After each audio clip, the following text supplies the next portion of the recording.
sipping sodas and laughing at jokes, like they aren't the least bit nervous about the Lit Club's flash fiction reading. They're mostly English majors, but they look like all the Corbin students do, well-dressed and self-assured. A sea of wealthy private school kids whose parents have ensured they will never have to know the cost of their education, let alone pay for it. As soon as I find my seat, I yank out my unfinished story and start scribbling. I only had a half hour to write it while I scarfed down lunch between classes.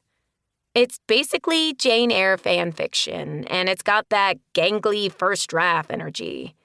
All awkward sentences and overblown exposition. It's also the most cringy self-insert garbage I've ever written. And I know it. A young writer who has to teach high school English to pay off her college debt?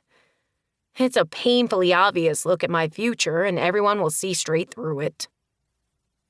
But that can't be helped now.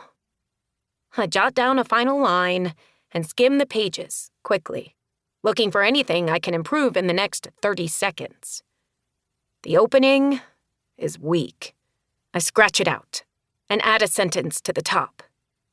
I sat by the window in the train, watching the dusty moors sweep by. It's a little better, but not much. I find a few unnecessary adverbs and cross them out, fix a dangling modifier, cut the passive voice. Finally, too disgusted to look at my own words any longer and desperate for a distraction, I scan the room for someone to talk to. I recognize the 20 or so other English majors from the orientation meeting the department held 6 weeks ago.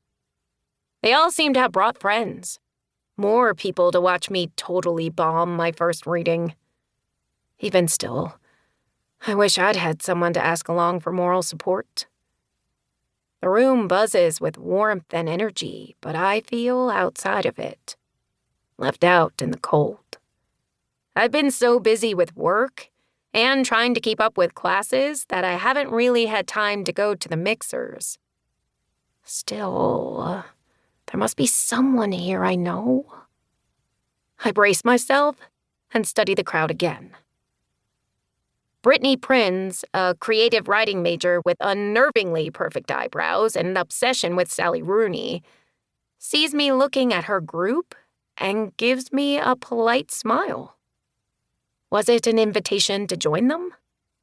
I wait to see if she'll catch my eye again, but she doesn't.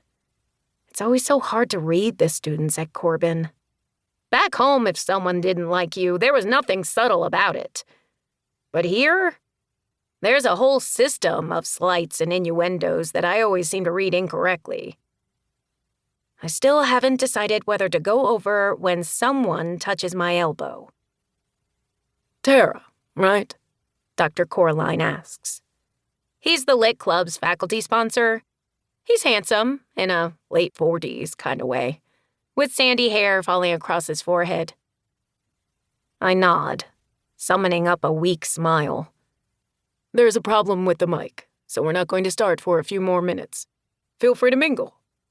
He nods toward the group of English majors I'd been watching. If I remember correctly from your orientation survey, you and Brittany are both fans of Rilke. Oh, I say, a blush starting at my neck. Okay, sure. I did mention Rilke in that survey, but I suspect this is more about my pathetic social skills than literary kinship.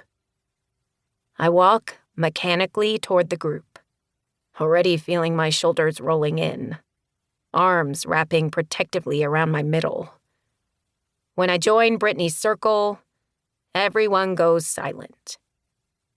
Hi, I say. More silence. I've broken into the flow of their conversation. I'm Tara. My voice goes up at the end, turning my name into a question. They look at me expectantly, as if waiting for me to deliver news. As the silence drags on, I start to panic. Dr. Coraline wanted me to let people know that my